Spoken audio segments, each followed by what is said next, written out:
大家好，ဒီနေ့မှာတော့ HSK Level 1လေ့လာနေတဲ့သူအားလုံးအတွက်ဝါဒနဲ့နမူနာစာကြောင်းတွေကိုတူတူလေ့လာကြည့်ရအောင်ဒီနေ့မှာတော့ဝါဒတစ်လုံးကိုဒါနမူနာစာကြောင်း၃ကြောင်းပေးပြီးတော့ဒီနေ့အားလုံးကိုဝေမျှပေးသွားမှာဖြစ်တယ်ပေါ့နော်ဒါဆိုရင်ကျွန်တော်နဲ့တူတူလေ့လာကြည့်ရအောင်နံပါတ်1ကကြတော့ I ဆိုတာကချစ်သည်နှစ်သက်သည်လို့အဓိပ္ပာယ်ရတယ် I ချစ်သည်နှစ်သက်သည်我爱你เนาะ我爱你ဆိုရင်တော့ငါနင့်ကိုချစ်တယ်လို့အဓိပ္ပာယ်ရတယ်我爱你ငါနင့်ကိုချစ်တယ်我爱我的家人我爱我的家人ငါမိသားစုကိုငါချစ်တယ်我爱ကျွန်တော်ချစ်တယ်我的ဆိုတာကငါရဲ့家人ဆိုတာကမိသားစုကိုပြောတာပေါ့နော်我爱我的家人ကျွန်တော်မိသားစုကိုချစ်တယ်我爱我的家人我爱我的家人ကျွန်တော်မိသားစုကိုချစ်တယ်我爱我的家人ကျွန်တော်မိသားစုကိုကျွန်တော်ချစ်တယ်我爱喝咖啡我爱喝咖啡我ကျွန်တော်爱ကြိုက်တယ်喝ဆိုတာကတောက်တာ咖啡ဆိုတာ coffee 我爱喝咖啡我爱喝咖啡ငါ coffee တောက်ရတာကြိုက်တယ်我爱喝咖啡ငါ coffee တောက်ရတာကြိုက်တယ်下一个နောက်တစ်ခုကကျတော့爸爸ဆိုတာကအဖေကို爸爸နော်နမူနာစလုံးလေးနဲ့စကြည့်ကြည့်အောင်နမူနာဝါကျလေးလေ့လာမယ်我爸爸是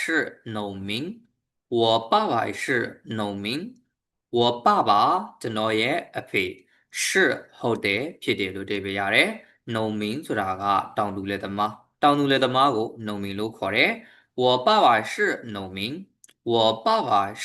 农民ကျွန်တော်အဖေကတောင်သူဖြစ်ပါတယ်လယ်သမားဖြစ်ပါတယ်ဗောနော်我爸爸是农民ကျွန်တော်အဖေကလယ်သမားပါ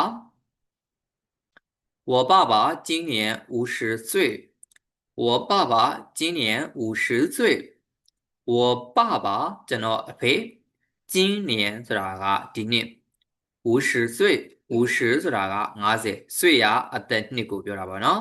အဲ့တော့今年50岁ဆိုတော့ဒီနှစ်အသက်50ရှိပြီလို့ပြောတာ我爸爸今年50岁我爸爸今年50岁ငါဖေကဒီနှစ်အသက်50ရှိပြီ下一个，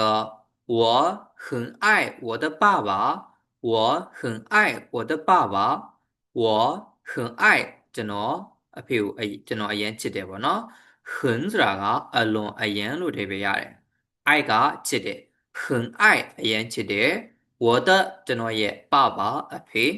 我很爱我的爸爸，我很爱我的爸爸ကျွန်တော်အဖေကိုအရင်ချစ်တယ်ပေါ့။ငါအဖေကိုအရင်ချစ်ပါတယ်။我很爱我的爸爸ငါရဲ့အဖေကိုအရင်ချစ်ပါတယ်ဒီလိုမျိုးတွေပဲရတယ်下一个နောက်တစ်ခုကပါဆိုတာကရှစ်ကနန်းเนาะရှစ်ကနန်းကိုပါလို့ခေါ်တယ်ပါရှစ်ကနန်း我有8个苹果我有8个苹果我ငါကျွန်တော်有ရှိတယ်8个ဆိုတာကရှစ်ခုအသီးတွေဆိုရင်တော့ရှစ်လုံးပေါ့苹果ဆိုတာပန်းသီးအဲ့တော့8个苹果ဆိုပန်းသီးရှစ်လုံး我有8个苹果我有8个苹果ငါမှာပန်းသီးရှစ်လုံးရှိတယ်我有8个苹果ငါမှာပန်းသီးရှစ်လုံးရှိတယ်我有8个苹果我8点上班我8点上班我ငါကျွန်တော်8点ဆိုတာ8နာရီ上班ဆိုတာအလုပ်သွားတယ်ရုံးတက်တယ်လို့အဓိပ္ပာယ်ရတယ်我8点上班我8点上班ငါ8နာရီမှာအလုပ်သွားတယ်我8点上班我8点上班ငါ8နာရီမှာအလုပ်သွားတယ်我8点上班今天是8月8号今天是8月8号今天ဒီနေ့က是ဖြစ်တယ်8月ဆိုတာ8လပိုင်းဩဂုတ်လကိုပြောတာပေါ့နော်အဲ့တော့8号ဆိုတာ8ရက်နေ့ဟောက်ဆိုတာကရက်နေ့ရွက်ဆိုတာကလကိုပြောတာပေါ့နော်ရွက်ဆိုတာကလ8月8လပိုင်း8号ဆိုတော့8ရက်နေ့အဲ့တော့ဒီနေ့က8လပိုင်း8ရက်နေ့ပါဩဂုတ်လ8ရက်နေ့ပါလို့အဓိပ္ပာယ်ရတယ်今天是8月8号今天是8月8号好ဒါကတော့ HSK level 1သင်ခန်းစာအဲ့ဒါဝါရနဲ့နမူနာဝါကြတွေကိုဒါနံပါတ်1အပိုင်း1အနေနဲ့လေ့လာခဲ့တာဖြစ်တယ်နေ့စဉ်နေ့တိုင်းဒီလိုမျိုးပိုင်းသင်ခန်းစာတွေကိုအမြဲတမ်းတင်ပေးမှာဖြစ်တဲ့အတွက်ကြောင့်မလို့ကျွန်တော်ရဲ့ Facebook page ကို YouTube channel ကို like and follow မနေရသေးဘူး subscribe မနေရသေးဘူးဆိုလို့ရှိရင် subscribe နှိပ်ပြီးတော့ like and follow နှိပ်ထားပြီးတော့နေ့စဉ်အမြဲတမ်းဝင်ရောက်ကြည့်ရှုလေ့လာလို့ရပါတယ်谢谢大家那我们下一节课再见နောက်သင်ခန်းစာတစ်ခုမှာပြန်လည်ဆုံတွေ့ကြပါမယ်ခင်ဗျာ